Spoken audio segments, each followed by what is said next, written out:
प्रभु राम देव भगवान अल्लाह खुदा ईश आदि नाम एक ही शक्ति के हैं। वो कैसा है, कहां है, कैसे मिलता है, किसने देखा है? ये प्रश्नवाचक चिन्ह पूर्ण रूप से हटाने के लिए अवश्य सुनिए जगत गुरु तत्वदर्शी संत रामपाल जी महाराज के अमृत वचन सर्व पवित्र धर्मों के पवित्र शास्त्रों के आधार पर। परम पिता परमेश्वर पूर्ण ब्रह्म कबीर देव जी कबीर साहिब, ये हम सभी आत्माओं के पिता हैं। हम यहाँ काल के जाल में फंसे हुए हैं। यहाँ कोई भी प्राणी सुखी नहीं है। इस काल भगवान ने अपने स्वार्थ सिद्धि के लिए हमें यहाँ पर रोक रखा है। हमारे को केवल यहीं तक सीमित कर रखा है इसने, संतान उत्पत्ति करो, इन्हीं परवरिश में अपना पूरा जीवन व्यर्थ कर जाओ। कोई पुण्यात्मा परमात्मा की चाह में कोई भक्ति करना चाहते हैं तो उनको नकली दूत भेज के, नकली संत गुरु महर्षि बना के काल ने यहाँ भेज रखा है।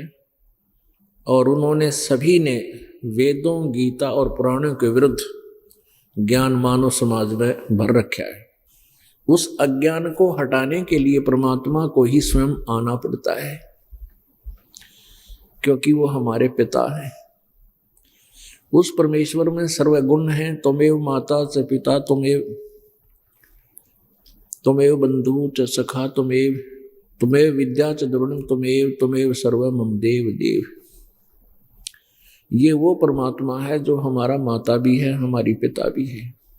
अर्थात हमारे सर्व दुख में यही दुखी होता है। इसलिए अपने उस यथार्थ स्थान को, सुखमय स्थल को, सतलोक को, शाश्वत स्थान को छोड़ के वहां से चलकर यहाँ इस काल के गंदे लोक में आता है, क्योंकि हम उनके बालक, उनकी प्यारी आत्माएं महादुखी हो रहे हैं। इस काल भगवान ने हमारे अंदर इतना अज्ञान फैला दिया कि हम अपने पिता के विरोधी बन जाते हैं, हम उसके दुश्मन बन जाते हैं। जैसे आज से 600 वर्ष पहले परमेश्वर कबीर जी आए थे, एक जुलाहे की भूमिका की थी, एक धानक की भूमिका की थी, और साथ में असली उद्देश्य उनका था वो भी अपना पूरा किया। तत्व ज्ञान का प्रचार किया, उसको लिपिबद्ध करवाया।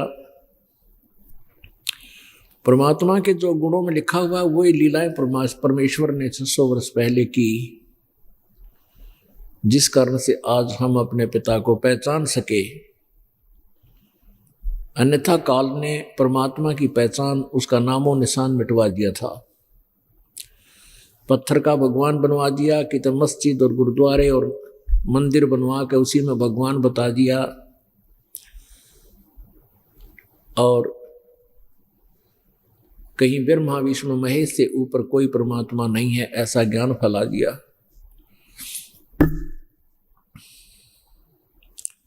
अब वो परमात्मा स्वयं आए, उन्होंने हमें यह ज्ञान दिया।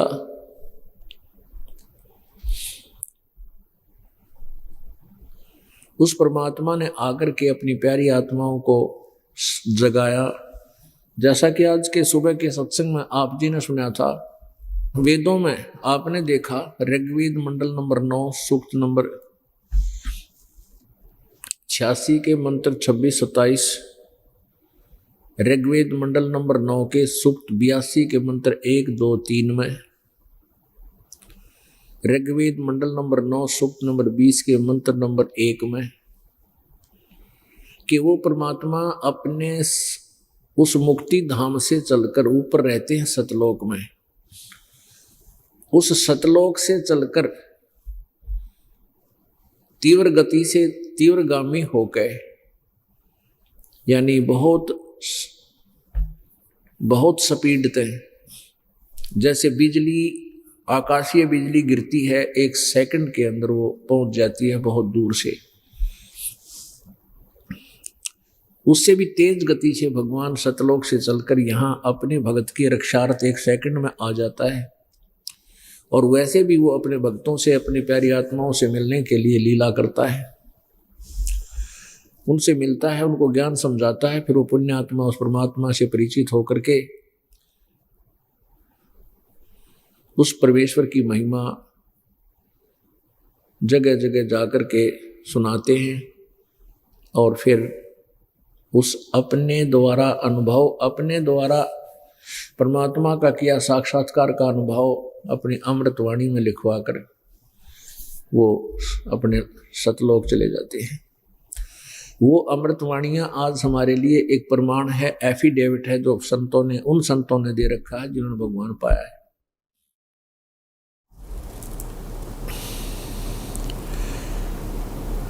वो परमात्मा हमें आकर के बताया करते थे अपनी अमृतवाणी में, कबीर वाणी में, सच्चिदानंद घन ब्रह्म की वाणी में, जिस वाणी के विषय में गीता जी अध्याय नंबर 4 के श्लोक नंबर 32 में कहा है कि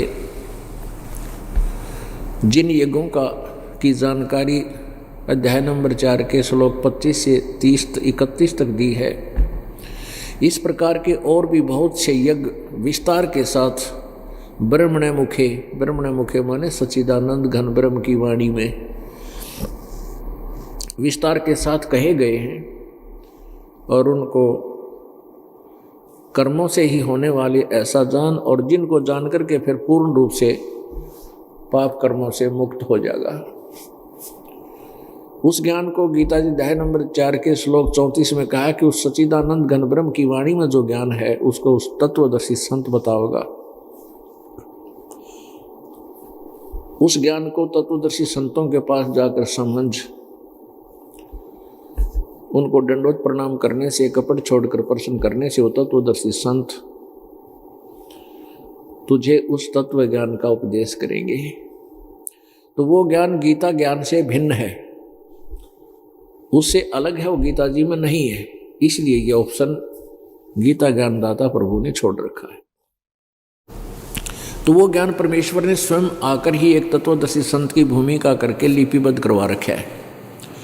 वो कबीर सागर, कबीर दोहावली, कबीर शब्दावली और कबीर बीजक आदि सदग्रंथ हैं, जिनमें परमात्मा ने अपनी सच्चिदानंद घन यानी कबीर वाणी लिपिबद्ध करवा रखी है।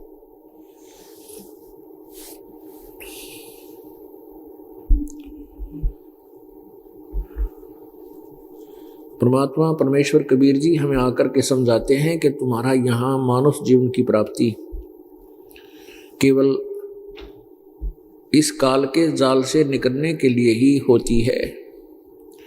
और आप जी परमात्मा से के ज्ञान से अपरिचित होने के कारण अपने जीवन को केवल संतानों उत्पत्ति, माया के जोड़ जुगाड़ में, कोठी बंगले कार बनाने में बर्बाद कर जाते हो।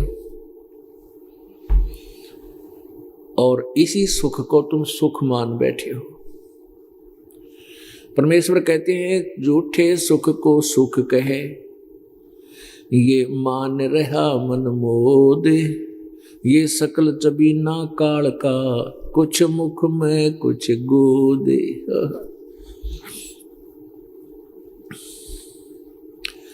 पुण्यात्माओं, काल की परिभाषा कबीर परमेश्वर ने बताई अपनी प्यारी आत्मा धर्मदास जी को, जिनको वो आकर मिले थे,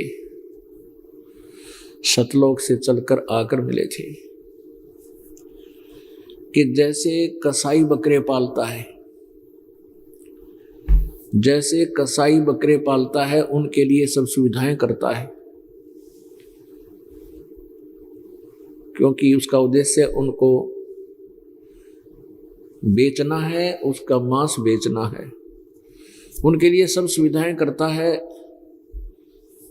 उन गर्मी सर्दी से बचने के लिए शेड डालता है, झोंपड़ी डालता है, पीने के लिए तालाब बनवाता है पानी के लिए, आहार के लिए, चारा के लिए वो चरागाह बनवाता है और स्वयं भी जंगल से घास तोड़ कर लाता है, उनके सामने डाल देता है। अब वो भोली आत्माएं, बकरे और बकरियां संतानों उत्पत्ति करते हैं उस काल के घेरे में, और आपस में उनका बच्चों में इतनी ममता होती है कि यदि कोई दूसरा बकरा या बकरी उनके बच्चों को थोड़ा सा भी सींग लगा दे तो उन बच्चों की माँ उसके साथ भिड़ने लग जाती है, लड़ने लग जाती है, टकरम टकरा हो जाते हैं। इतनी ममता, इतना लगाव, इतना प्यार उन बच्चों में होता है जैसा मानव में होता है। और जब वो कसाई वहां आता है उन बकरे और बकरियों में, उस कसाई को वो अपना मालिक मान के, दयालु मान के, क्योंकि प्रत्येक प्राणी बोल नहीं सकता, भले ही पशु महसूस अवश्य करता है कि ये तेरी कितनी सेवा करता है, तो उसके प्रति उसका स्वाभाविक हमदर्दी बन जाती है। जैसे हमने देखा ये गाय भैंस, हमारे किसान परिवार में जन्म है दास का, तो भैंस रखते थे, गायें रखते थे, बैल रखते थे। तो जो व्यक्ति घर का सदस्य उन पशुओं को चारा डालता था, उन पर हाथ आदि से, कपड़े से सफाई उनकी मालिश करता था, जब भी वो उसके निकट जाता था तो उसको वो चाटने लग जाते थे हाथ से, कभी मुंह से, कहीं ना कहीं से उनको प्यार देना चाहते हैं कि ये हमारा बहुत सेवा करता है। तो ऐसे वो बकरे उस कसाई को एक अपना हमदर्द मानकर, दयालु मानकर उसको प्यार करते हैं। जब उनके निकट आता है, वो उनको सप्रस करता है। वो सप्रस करता है, वो छूता इसलिए है, ये देखता है कि इसमें कितना मांस हो गया, यो कै किलो का हो गया, कितने का बिकेगा, और वो उनको प्यार देते हैं, हाथ को चाटते हैं कि हमारा दयालु मालिक है, हमारी बहुत देखभाल करता है। पुण्यात्माओं, जब समय उसके पास कोई ग्राहक आता है, सुबह देखता ना श्याम लाठी लेकर, डंडा लेकर, और जितने चाहिए उसमें से निकाल लेता है। उसने नहीं, वो नहीं देखता ये किसकी माँ है, किसका भाई है, किसका पिता है। चाहे एक ही परिवार के 4 बच्चे आगे, चारों को ले आंख ले जाएगा। पुण्यात्माओं, ठीक इसी प्रकार परमेश्वर कबीर जी ने हमें बताया है कि तुम यहाँ काल के, काल रूपी इस कसाई के बाड़े में हो, तुम इस काल के घेरे में हो। इसका काल का लंबा चौड़ा घेरा है, ये आप पहचान नहीं पा रहे कि हम घेरे में हैं। जैसे वो कसाई के बकरे, उनमें इतनी बुद्धि नहीं है वो ये समझ सके कि हम यहाँ किस उद्देश्य से रोक रखे हैं। जब हम यहाँ इस काल के लोक में, काल के इस घेरे में, बाड़े में देखते हैं कि यहाँ देखो परमात्मा ने कितनी सुविधा दे रखी है, लंबी चौड़ी पृथ्वी है और फलदार वृक्ष हैं, काजू किस्म, सेब, संतरी, मेवा, संतरा, फल और मेवा हैं, कितनी शीतल हवा चलती है, सूर्य उदय हो रहा है, अस्त हो रहा है, जमीन में मीठा पानी है, झरने बह रहे हैं। ऐसी व्यवस्था देखते हैं तो ऐसा लगता है इसके साथ दयालु भगवान नहीं हमारी सारी सुविधा कर रखी। और जब ये देखते हैं कि उस परिवार का एक्सीडेंट हो गया, 7 सदस्य एक परिवार के मर गए, कल परसों अखबार में आया हुआ था, समाचार पत्र में, कि कोई किसी का शोक व्यक्त करने गए थे परिवार के सदस्य, उसमें और भी गांव के कई थे। वो उनका जो व्हीकल था किसी दूसरे बड़े व्हीकल से टकरा गया, एक परिवार के 6 मर गए। अपने आत्माओं कलेजा मुंह को आता है। 1 सेकंड पहले तो नन्नू हो रही थी, जल्दी चलना घर में, ये करेंगे वो कर देंगे, वो भैंस ना दूध कौन निकाल लेगा, यानी 100 समस्या हमारे जी ने मंड रखी काल, और 1 सेकंड में कड़च कर देता है। वो सारे काम धरे धराए, परिवार जिसके लिए सारा दिन निपड़े, परिवार खा लिया इस काल भगवान ने। तो पुण्यात्माओं, हमारी बुद्धि कति कमजोर कर दी ये ज्ञान आज तक किसी ने बताया नहीं। अरे बताया जा रहा था, हमारा समाया नहीं, क्योंकि परमात्मा ने 600 वर्ष पहले आकर बताया था। उसमें काल के दूत ऋषि ब्राह्मण गुरुओं ने, महर्षि नकलियों ने, इन मंडलेश्वरों ने परमात्मा का विरोध करवा दिया, भोली आत्माओं को गुमराह करके कि कबीर झूठ बोलता है, ये ब्रह्मा विष्णु महेश से ऊपर बताता है कोई शक्ति, और ये ब्रह्मा विष्णु महेश को नासवान बताता है। वो कहते थे वो काल के दूत ब्रह्मा विष्णु महेश अजरो अमर है, अविनाशी हैं, इनका कोई जन्म मृत्यु नहीं होता। पुण्यात्माओं, उस परमात्मा ने 600 वर्ष पहले कहा था कि धर्मदास ये ब्रह्मा विष्णु महेश की माता दुर्गा है और इनका पिता यु ज्योत स्वरूपी निरंजन काल है। इन दोनों के संयोग से पति पत्नी व्यवहार से इन तीनों की उत्पत्ति हुई, और इसको इसी ने इन तीनों को रजगुण युक्त ब्रह्मा जी को, सतगुण युक्त विष्णु जी को और तमोगुण युक्त अपने छोटे बेटे शंकर जी को बना रखे है, और इन्हीं से ये पूरा अपना कंट्रोल करवा रहा है। ब्रह्मा जी के रजोगुण के प्रभाव से सब प्राणी उत्पत्ति करते हैं, जीव संतानों उत्पत्ति करते हैं, ये जीव के बस की बात नहीं है। फिर एक दूसरे में मोह ममता होना, ये सतोगुण भगवान विष्णु जी के गुण के प्रभाव से हम एक दूसरे में ममता, बेटा बेटी में मोह, कार कोठी में मोह, रिश्तेदार और मित्र में मोह। तो इस प्रकार जो व्यवस्था इसने करवा रखी है ये स्वाभाविक है, जीव के बस का नहीं।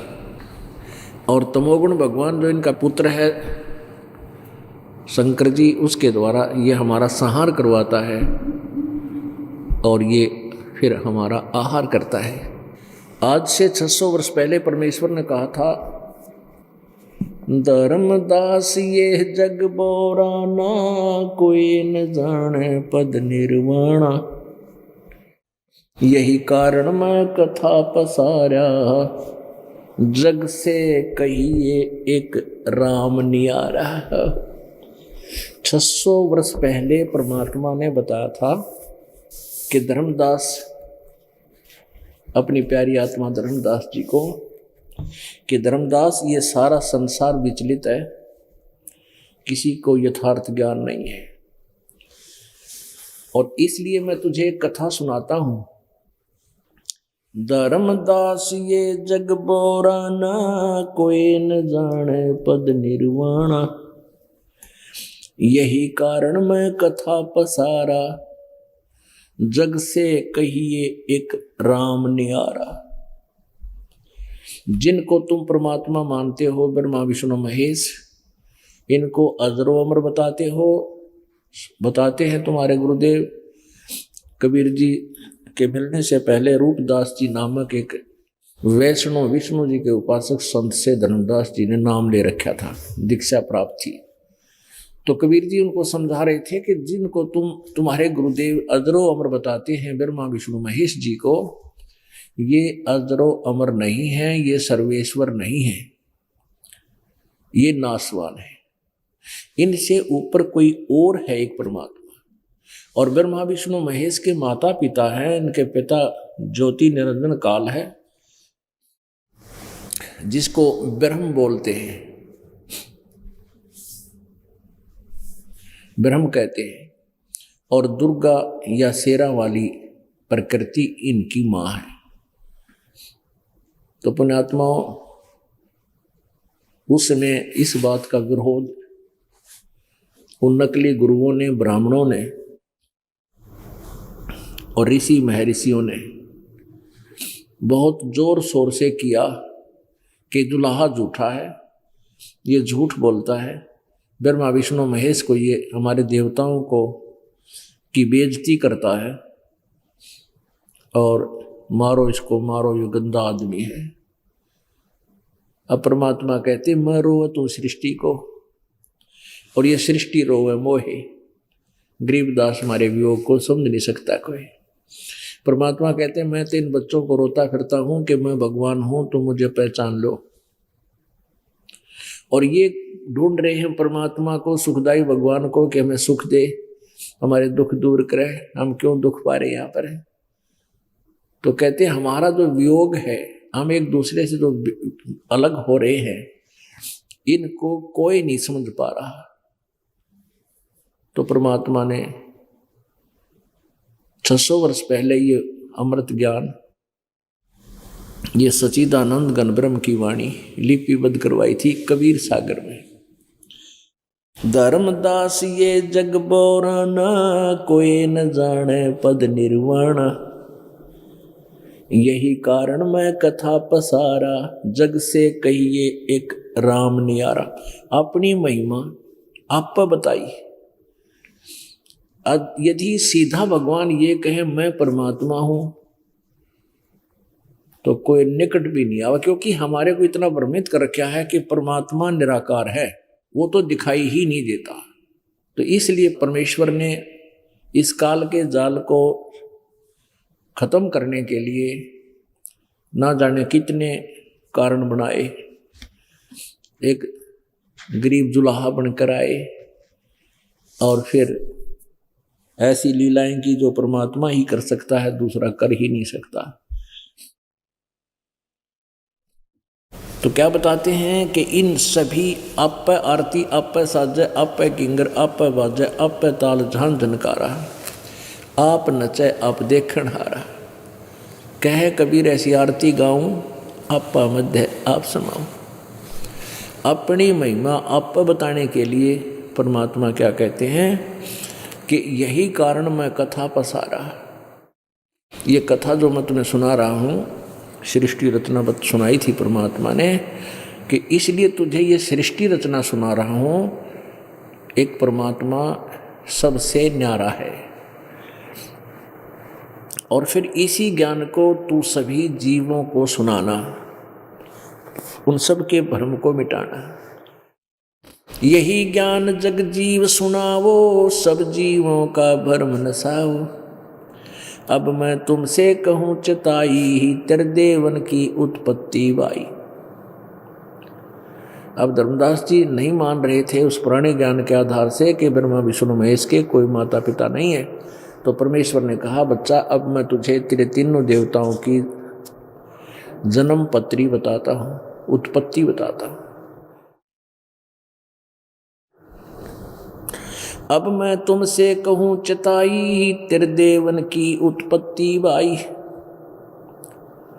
कुछ संक्षेप कहूं गहुराई, सब संशय तुमरे मिट जाई। संक्षिप्त में भी बहुत कुछ आपको ज्ञान दे दूंगा, तेरे सारे शंकाओं का निवारण हो जाएगा। भरम गए जग वेद पुराना, आदि राम का भेद न जाना। गीता जी अध्याय नंबर 15 के श्लोक नंबर 1 में लिखा है कि ऊर्ध्व मूलम अधः शाखा, ऊपर को जड़ रूपी दिव्य परम पुरुष यानी आदि पुरुष परमेश्वर रूपी तो जड़ है वो। भरम गए जग वेद पुराना, उस आदि राम का भेद न जाना। आदि राम कहो, आदि पुरुष कहो, परमेश्वर कहो। राम राम सब जगत बखाने, आदि राम कोई बिरला जाने। ज्ञानी सुने सो हृदय लगाई, ही मूर्ख सुने तो गम ना पाई। परमात्मा कबीर जी कहते हैं, जो ज्ञान जो सृष्टि रचना मैं तुझे सुनाने जा रहा हूं, बुद्धिमान व्यक्ति तो हृदय से लगावेंगे प्रमाणों को देख के, और मूर्ख हैं वो उस घिसे पिटी लकीर के फकीर बने रह जाएंगे। उनके सतर का ज्ञान ये नहीं है। ज्ञानी सुने सो हृदय लगाई, मूर्ख सुने तो गम ना पाई। क्या? माँ अष्टंगी पिता निरंजन, ये जम दारुण वंशन अंजन। ब्रह्मा विष्णु महेश के माता अष्टंगी यानी दुर्गा है, और पिता ये ज्योत स्वरूपी निरंजन ये काल है। फिर क्या बताते हैं, पहले कीन निरंजन राई, पीछे से माया उपजाई। कबीर परमेश्वर ने कहा कि वहां ऊपर सतलोक में परमेश्वर ने स्वयं कबीर जी ने ही पहले तो ज्योति निरंजन की उत्पत्ति की थी अंडे से, उसके बाद फिर दुर्गा की उत्पत्ति यानी हम सब की उत्पत्ति की। फिर जिसने इस दुर्गा ने सबसे पहले काल के साथ यहां अलग आने की सहमति दी थी, इसलिए इसको अष्टंगी रूप बनाया। पहले कीन माने पहले उत्पन्न किया किसको? ज्योति निरंजन को, काल को, ब्रह्म को। पहले कीन निरंजन राई, पीछे से माया उपजाई।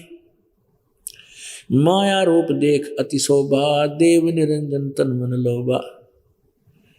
उस समय यह दुर्गा युवा होने के कारण रंग रूप निखरा हुआ था, तो काल ये ज्योति निरंजन इस दुर्गा के ऊपर आसक्त होकर इसके साथ बदतमीजी करने लगा, तो ये उसके पेट में चली गई अपनी इज्जत रक्षा के लिए। वहां से कबीर परमेश्वर ने जोगजीत रूप में आकर अपने पुत्र जोगजीत के रूप में आकर के दुर्गा को इसके पेट से निकाला था। वहां पेट के अंदर दुर्गा ने पुकार की थी, मेरी रक्षा करो प्रभु, मेरी रक्षा करो मालिक। फिर वहां से इनको दोनों को ही 21 ब्रह्मांड समेत बाहर निकाल दिया गया था। अब ये थोड़ा सा संक्षिप्त में हिंट्स बता रहा हूं, क्योंकि आज सत्संग दूसरे उद्देश्य से किया जा रहा है। सृष्टि रत्ना जब सुनाते हैं तो इसकी डिटेल आपको पूरी बताते हैं। जिन्होंने सृष्टि रत्ना सुन रखी है उनको संकेत आसानी से समझ में आ रहे होंगे। माया रूप देख अति शोभा, देव निरंजन तन मन लोभा। काम देव धर्मराय सताए, देवी को तुरंत धरकाए खाए। पेट से देवी करी पुकारा, हे साहेब मेरा करो उभारा। टेर सुनी तब हम ता आए, अष्टंगी को बंद छुड़वाए। सतलोक में कीना दुराचारी, काल निरंजन दीन्यानकारी। माया समेत दिया भगाई, 16 शंख कोस दूरी पर आई। अष्टंगी और काल अब दोई, मंद कर्म से गए बिगोई। धर्मराय को हिकमत की ना, नख रेखा से भग कर लीना। धर्मराय की ने भोग विलासा, माया को रही तब आशा। इस काल भगवान ने दुर्गा के साथ जबरदस्ती विवाह किया, शादी की, और फिर ये इसको आस रही, गर्भ रहा। धर्मराय की ने काल ज्योत निरंजन की ने भोग विलासा, माया को रही तब आशा।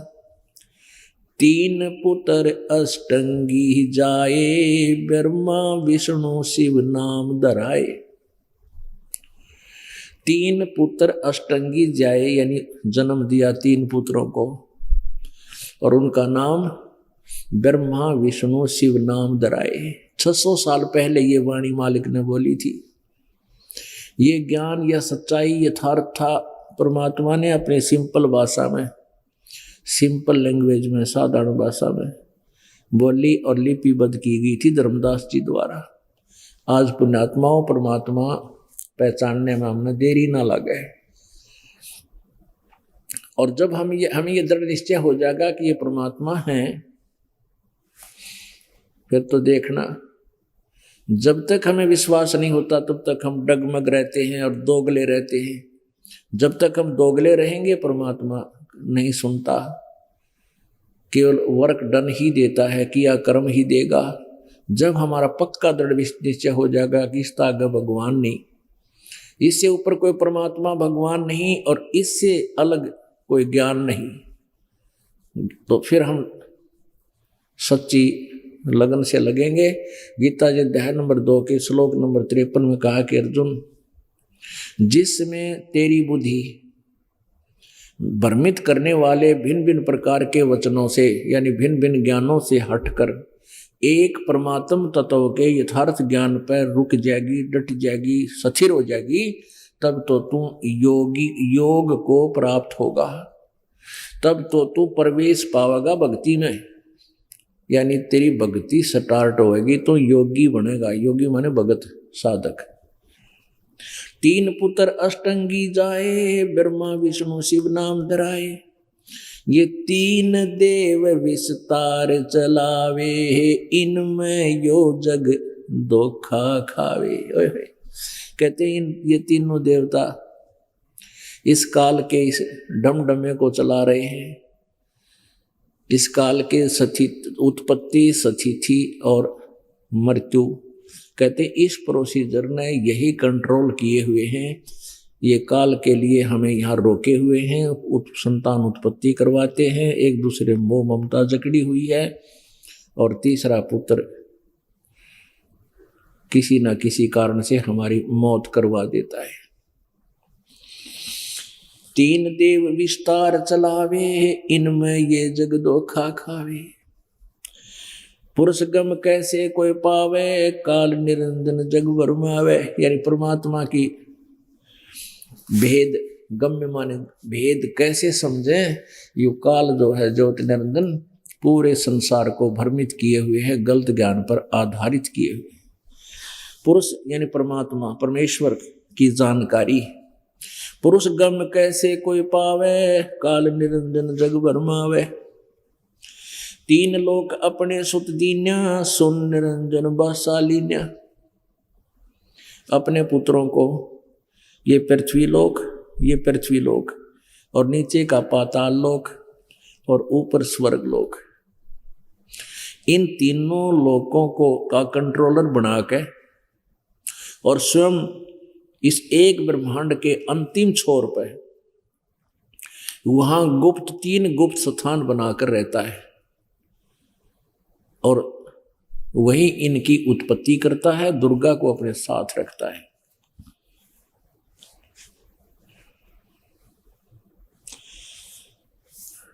तीन लोक अपने सुत दीना, तीन लोक अपने सुत मन पुत्रों को दे दिए। सुन निरंजन बासालीन्या, सुन यानी ऊपर में जहां कोई नहीं जा सकता, कति खाली स्थान पर सुन, वो कम प्लेस पे। अलख निरंजन बड़ा बटपारा, अलख निरंजन सुन ठिकाना, ब्रह्मा विष्णु शिव भेद न जान्या।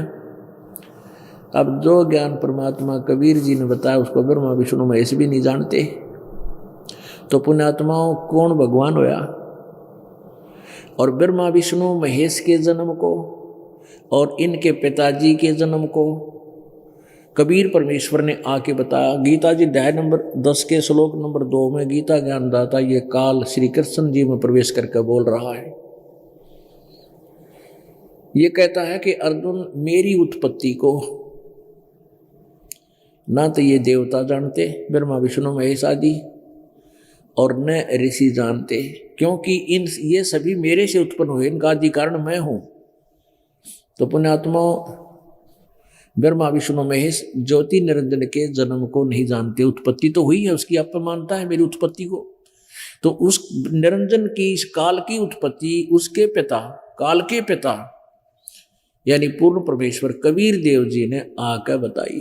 दादाजी ही यानी पिता की जन्म तिथि बालक नहीं बता सकते जन्म को, और दादाजी बता दे, उसकी डेट ऑफ बर्थ बता दे, कब हुआ था, कौन से महीने में, किस टाइम हुए थे। तो ऐसे ही उस कबीर परमेश्वर जी ने इस ज्योत निरंजन की भी जन्म बता दिया, क्योंकि ये उत्पन्न उससे हुआ, उसका बच्चा है।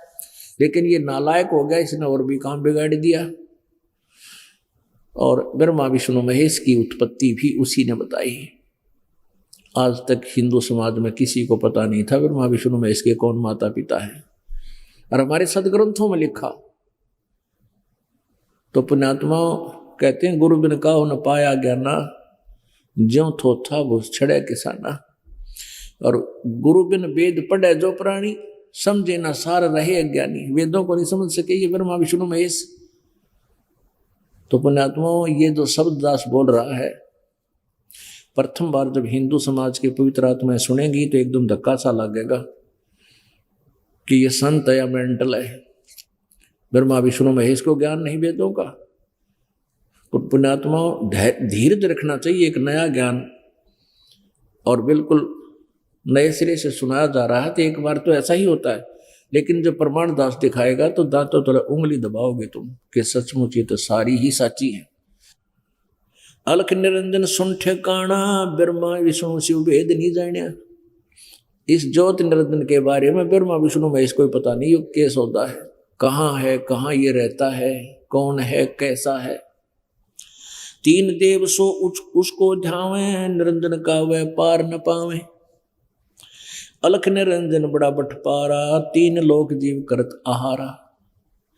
ब्रह्मा विष्णु शिव नहीं बचाए, सकल खाए पुन दूर उड़ाए। अंत में कहता है ब्रह्मा विष्णु महेश को भी खाओगा, इनकी भी मृत्यु होगी।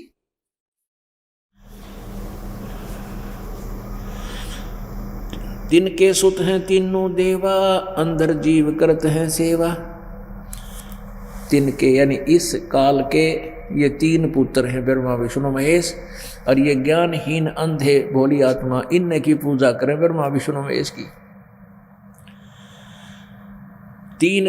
तिनके सुत हैं तीनों देवा, अंदर जीव करत हैं सेवा। अकाल पुरुष का हूं नहीं चीन्या, काल पाए सभी गए लीन्या। ब्रह्म काल सकल जग जाने, आदि ब्रह्म को ना पहचाने।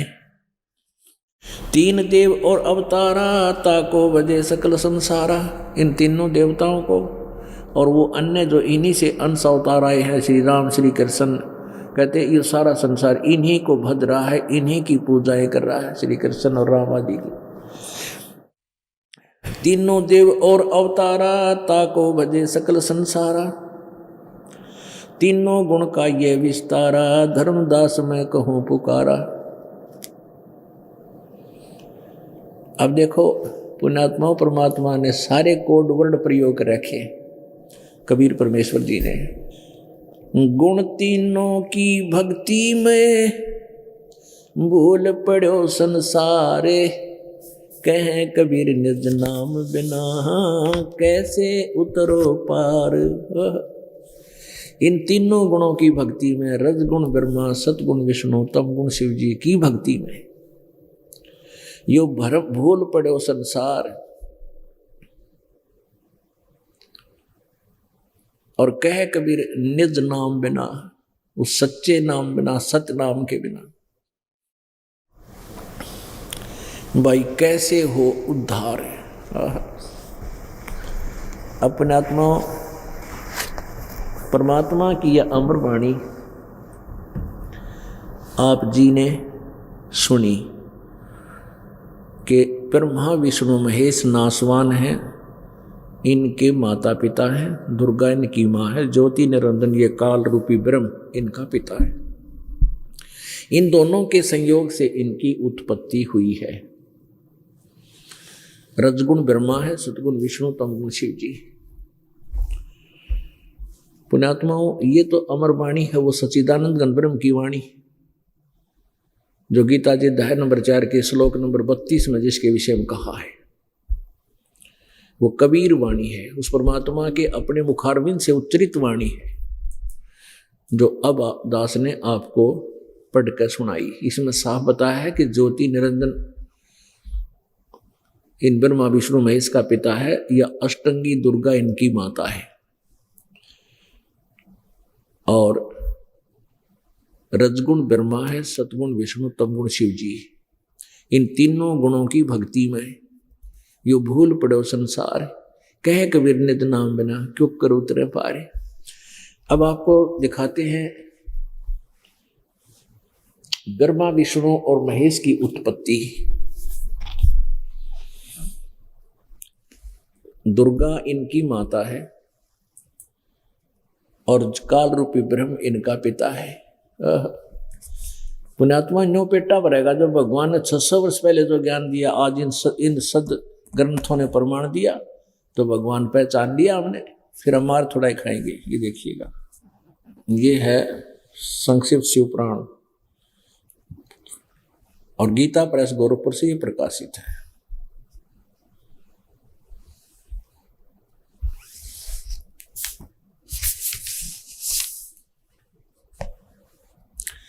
संपादक हनुमान प्रसाद पोदार,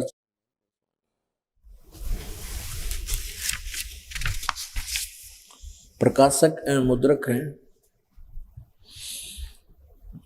प्रकाशक एवं मुद्रक हैं गीता प्रेस गोरखपुर, गोविंद वन कार्यालय कोलकाता का संस्थान। ये इनके फैक्स और फोन नंबर है। इसके देखिएगा पृष्ठ नंबर 98 पे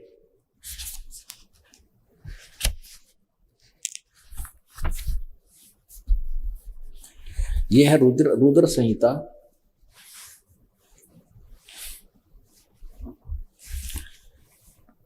और संक्षिप्त शिव पुराण 98 पृष्ठ से हम नीचे आते हैं। अध्याय नंबर 5वां समाप्त हो जाता है, 6वां प्रारंभ होगा।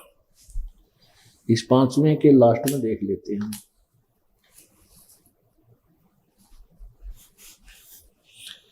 अपने पुत्र नारद की यह बात सुनकर लोक पितामह ब्रह्मा वहां इस प्रकार बोले। अब रुद्र संहिता का जो 6वां अध्याय शुरू होता है। यहाँ पर ब्रह्मा जी ने कहा, ब्राह्मण देव श्रोमणे, तुम सदा समस्त जगत के उपकार में ही लगे रहते हो। तुमने लोगों के हित की कामना से बहुत उत्तम बात पूछी है।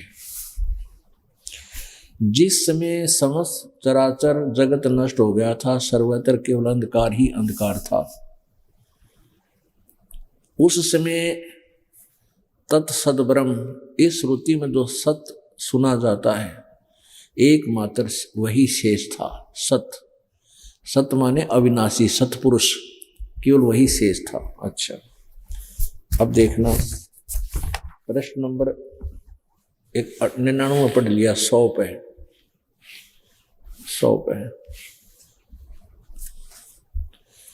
जिस पर ब्रह्म के बारे में अब ब्रह्मा बोल रहा है, यो ब्रह्मा जी बता रहे हैं, जिस पर ब्रह्म के विषय में ज्ञान और अज्ञान से पूर्ण उक्तियों द्वारा, यानी कुछ ज्ञान कुछ अज्ञान, जैसे ब्रह्मा जी का ज्ञान भी इनकम्प्लीट, इससे ये सिद्ध होता है। इस प्रकार विकल्प किए जाते हैं।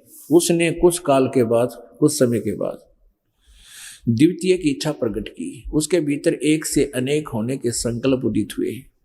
तब उस निराकार परमात्मा ने, ये सब निराकार मानते हैं इस काल को, और फिर युग में रूप बना कहा जाता है, अपनी लीला शक्ति से अपने लिए मूर्ति माने आकार की कल्पना की। यहां देखना, जो मूर्ति रहित परम ब्रह्म है, परम, अब इस काल को ये परम ब्रह्म यानी श्रेष्ठ परमात्मा, उत्तम पुरुष बता रहा है, परम ब्रह्म। उसकी मूर्ति भगवान सदाशिव है। अब देखना सदाशिव कौन है, ये काल है। अर्वाचीन और प्राचीन विद्वान उन्हीं को ईश्वर कहते हैं। उस समय एकाकी रहकर स्वेच्छानुसार विहार करने वाले उन सदाशिव ने अपने विग्रह माने शरीर से स्वयं ही एक स्वरूप भूता शक्ति की सृष्टि की। अब काल यो कुछ झूठी कुछ सच्ची ज्ञान दे रहा है ब्रह्मा। अब ये कह रहा है कि उस सदाशिव ने अपने शरीर से एक लड़की की, एक औरत की सृष्टि की, जो उनके अपने शरीर अंग से, शक्ति माने दुर्गा की, तो अपने उसके शरीर से कभी अलग होने वाली नहीं थी। उस पराशक्ति को यानी उस देवी को प्रधान प्रकृति, अब ये ध्यान रखना कि प्रकृति भी दुर्गा को ही कहते हैं। गुणवती माया, बुद्धि तत्व की जननी तथा विकार रहित बताया गया है। वह शक्ति अंबिका कही गई है। उसी को प्रकृति, ये ध्यान रखना, गीता जी अध्याय नंबर 14 के अंदर आपको प्रकृति शब्द से ही ये सिद्ध किया जाएगा कि दुर्गा के बारे में कहा गया है। वहां पर वो कोड वर्डों में गीता जी, उसी को प्रकृति यानी दुर्गा को प्रकृति भी कहते हैं, सर्वेश्वरी और त्रिदेव जननी। अब मैं तुमसे कहूं चिताई, त्रिदेवन की उत्पत्ति वाई। वह परमात्मा बता रहे हैं और हमारे सदग्रंथ भी इसी का प्रमाण दे रहे हैं। उसको त्रिदेव जननी यानी तीनों देवताओं की मां, जन्म देने वाली, नित्या और मूल कारण भी कहते हैं। सदाशिव, सदाशिव यो काल है। सदाशिव द्वारा प्रकट की गई उसके शरीर से निकली उस शक्ति के 8 भुजाएं हैं। माँ अष्टंगी पिता निरंजन, ये जमदारुण वंशन अंजन। अष्टंगी 8 भुजाओं वाली। अब दुर्गा के बारे में बताया जा रहा है। नाना प्रकार के आभूषण उनके श्री अंगों की शोभा बढ़ाते हैं। वह देवी नाना प्रकार की गतियों से संपन्न है और अनेक प्रकार के अस्त्र शस्त्र धारण करती है। आगे ना सारी बात क्लियर होगी। अपने सदग्रंथ बता रहे हैं, खजाना छुपा पड़ा इसके अंदर। एकाएकनी होने पर भी वह माया संयोग वसात अनेक हो जाती है। इस दुर्गा ने 3 रूप धारण किए थे, सावित्री, ब्रह्मा और लक्ष्मी की रूप धारण करके ब्रह्मा विष्णु महेश से फिर उनकी शादी की थी। एकाएकनी होने पर भी वह माया संयोग वसात अनेक हो जाती है। वे जो सदाशिव हैं, ये काल के बारे में, उन्हें परम पुरुष, ये ब्रह्मा का ज्ञान है, उन्हें परम पुरुष ईश्वर, शिव, शंभु और महेश्वर कहते हैं। ये देखना, ये रुद्र संहिता चल रही है और 101 पृष्ठ हम अब पढ़ेंगे। उस काल के बारे में क्लियर होगा यहाँ पर। वे सदाशिव जो है वो काल है। वे अपने सारे अंगों पर भस्म रमाए रहते हैं।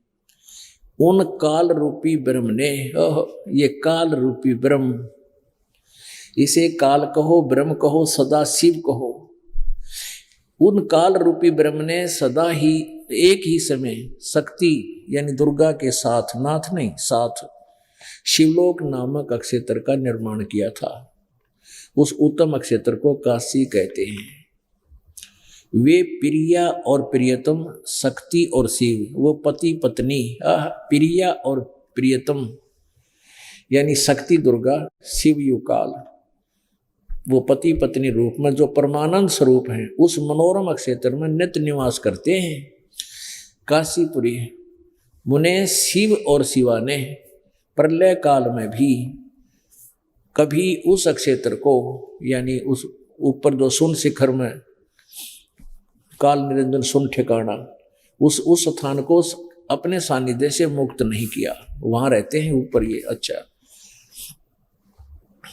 देव से ब्रह्मा बता रहा है नारद जी को, एक समय उस आनंद वन में रमण करते हुए शिवा दुर्गा, शिव ये काल, दुर्गा और ब्रह्म अर्थात काल के मन में यह इच्छा हुई कि किसी दूसरे पुरुष की भी सृष्टि करनी चाहिए, यानी और बच्चा उत्पन्न करना चाहिए, संतानों उत्पत्ति करनी चाहिए, जिस पर यह सृष्टि संचालन का महान भार रखकर हम दोनों केवल काशी में रहकर इच्छा अनुसार विचरें और निर्वाण धारण करें। ऐसा निश्चय करके शक्ति सहित सर्वव्यापी परमेश्वर शिव ने अपने वाम भाग के 10वें अंग पर अमृत मल दिया, यानी पति पत्नी व्यवहार किया। फिर तो वहां से एक पुरुष प्रकट हुआ, एक बच्चे की उत्पत्ति हुई। उसका नाम रखा 102 पृष्ठ पे। शिव ने कहा वत्स, काल ने कहा बेटा, व्यापक होने के कारण तुम्हारा विष्णु नाम विख्यात हुआ। तेरा नाम विष्णु धर दिया, तेरा नामांकन कर दिया विष्णु। अब ब्रह्मा जी ये यहाँ पर, ये देखिए यहाँ पर ये 6ठा अध्याय समाप्त हो गया। रुद्र संहिता का 7वां प्रारंभ होता है। यहाँ पर ब्रह्मा जी बता रहे हैं कि जब विष्णु की उत्पत्ति होगी, ब्रह्मा जी कहते हैं देव से, तत्पश्चात कल्याणकारी परमेश्वर सांब सदाशिव ने, यानी इस काल ने जिस प्रकार विष्णु उत्पन्न किया, उसी प्रकार दाहिने अंग से मुझे उत्पन्न किया, मुझे अपने दाहिने अंग से उत्पन्न किया। और इस प्रकार महेश्वर ने मुझे तुरंत ही अपनी माया से मोहित करके, बेहोश करके नारायण देव की नाभि में डाल दिया और लीला पूर्वक वहां से मुझे प्रकट किया। इस प्रकार उस कमल से पुत्र के रूप में मुझ हिरण्यगर्भ का जन्म हुआ।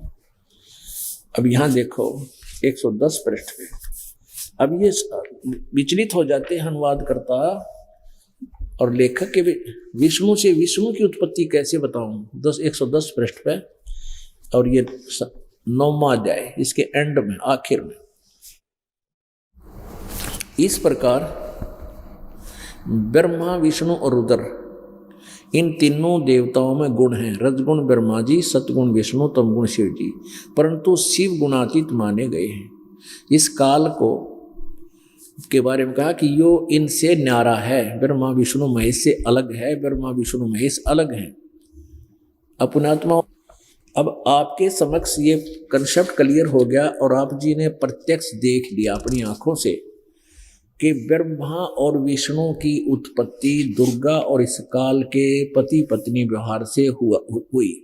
अब क्योंकि ये शिव पुराण है इसलिए अनुवाद करता विचलित हो गया कि यहाँ शिव से शिव की उत्पत्ति कैसे लिखूं, कैसे अनुवाद करूं। लेकिन कहते हैं चोर चुरावे तूमड़ी और गड्ढे पानी में वो गड्ढे व ऊपर आवे, नो सच्चाई छनी ना। अब इन्होंने सच्चाई को जाने की चेष्टा भी की लेकिन छुपा नहीं। देखिएगा ये है विद्वेश्वर संहिता और प्रश्न नंबर 24 पे ये आप देखिएगा पूरा। एक समय ब्रह्मा जी और विष्णु जी का झगड़ा हो गया, लड़ाई होगी इस बात पे। ब्रह्मा जी कहता है मैं तेरा बाप, विष्णु जी कहता मैं तेरा बाप, दोनों लट्ठम लट्ठा। फिर काल भगवान ने सोचा ये लड़का मरेंगे, सृष्टि शुरू हो ही नहीं, मतलब तेरा काम अधूरा रह जाएगा।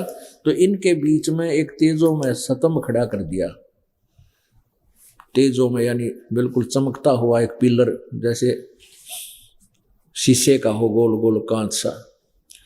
तो ये दोनों ऊपर नीचे देखने लगे इसके और छोर को। फिर ये वहां फिर यू काल प्रकट हो गया शिव रूप में। फिर ब्रह्मा और विष्णु ने पूछा प्रभु सृष्टि आदि 5 कर्तों के लक्षण क्या हैं, यह हम दोनों को बताइए। भगवान शिव बोले, यू काल बोला, इनके रूप में था, शिव के रूप में। अब यहाँ आगे चलो, हमने अपने उद्देश्य को पूरा करना है। अब 25 आपने पढ़ लिया, 26 पे अब ये काल उन पुत्रों को बता रहा है, ब्रह्मा और विष्णु को, पुत्रों तुम दोनों ने तपस्या करके प्रसन्न हुए मुझ परमेश्वर से सृष्टि और सतिथि नामक 2 कृत्य, 2 विभाग प्राप्त किए हैं। ये दोनों तुम्हें बहुत प्रिय हैं।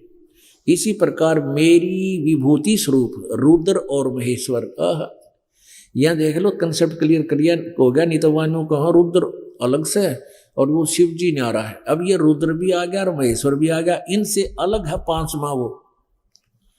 ये 2 तो पुत्रों तुम दोनों ने, विष्णु और ब्रह्मा ने, सतिथि सृष्टि और सतिथि नामक 2 ये विभाग प्राप्त किए हैं करते। और फिर कहते हैं इसी प्रकार मेरी विभूति स्वरूप मेरे जैसे ही, मेरे ही रूप जैसे, मेरी वेशभूषा जैसे रुद्र और महेश्वर ये मैं नहीं है, ने 2 अन्य उत्तम कृत्य संहार और तिरोभाव मुझसे प्राप्त किए हैं। इससे अवदास ये देखना चाहता है, दिखाना चाहता है कि ये बोलने वाला काल है और ब्रह्मा विष्णु और रुद्र और महेश ये इस बोलने वाले से न्यारे हैं। ये 4 अलग हैं। ये काल बोल रहा है। अब यहां और देखेंगे थोड़ा सा। मैंने पूर्व काल में, ये काल बोल रहा है, मैंने पूर्व काल में यानी पहले समय में अपने स्वरूप भूत मंत्र का उपदेश किया है जो ओंकार के रूप में प्रसिद्ध है। ओम जिसे कहते हैं वह महामंगलकारी मंत्र है। सबसे पहले मेरे मुख से ओंकार यानी ओम प्रकट हुआ। यो काल बोल रहा है। ध्यान याद रखना, यो गीता जी अध्याय नंबर 8 के श्लोक नंबर 13 में भी आपको यही काम आओगा।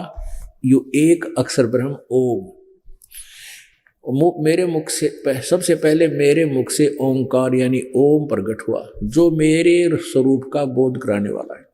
ओंकार वाचक है, मैं वाच्य हूँ। यह मंत्र मेरा स्वरूप ही है।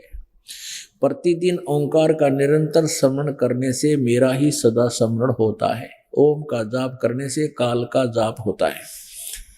मेरे उत्तरवर्ती मुख से आकार, यह देखना 5 कृत्य, मेरे उत्तरवर्ती मुख से अकार, पश्चिम मुख से उकार और दक्षिण मुख से मकार का और पूर्ववर्ती मुख से बिंदु का और मध्यवर्ती मुख से नाद का प्राकट्य। ये 5 हो गए, एक अकार, उकार और मकार 3 और बिंदु और ये नाद, ये 5 अक्षर हो गए। इस प्रकार 5 अवयवों से, ये 5 अवयव हो गए इसके ओम के, 5 अवयव अंग। इस प्रकार 5 अवयवों से युक्त ओंकार का विस्तार हुआ है। इन सभी अवयवों से एकीभूत होकर यह परवण, इन 5 अवयवों से, 5 अंगों से एक होकर ये ओम परवण ओम नामक एक अक्षर हो गया। अच्छा देखना, इन्होंने जो गड़बड़ कर रखी है, ओम नमः शिवाय, ये मंत्र मूल संस्कृत में नहीं है। संस्कृत वाली जो आपको दिखाएंगे उससे पता चलेगा। ये ओम नमः शिवाय मूल संस्कृत में कोई मंत्र नहीं है, ये बनावटी है। ये अनुवाद करता है, गड़बड़ कर रहा है। वही अकार आदि कर्म से और मकार आदि कर्म से, कर्म से प्रकाश में आया। ओम नमः शिवाय यह 5 अक्षर मंत्र है, ये गलत कर दिया है अनुवाद करता है। ये 5 अक्षर मंत्र तो ओम है ओनली, ओम नमः शिवाय तो है ही नहीं। ये इसको 5 मंत्र का बताओ, ओम नमः शिवाय है तेरा गजब भैया। इस 5 अक्षर मंत्र से मात्र का वर्ण प्रकट हुआ और जो 5 भेद वाला है उसी से शिरो मंत्र आदि। अब इससे ये स्पष्ट हो गया हमारे को कि ब्रह्मा विष्णु महेश की उत्पत्ति काल और दुर्गा से हुई है। ये इनका माता पिता हैं और ये ब्रह्मा विष्णु महेश इनके पुत्र हैं। और इससे ये भी स्पष्ट हो गया कि ये तीनों गुण रजगुण ब्रह्मा है, सतगुण विष्णु, तमगुण शिव जी।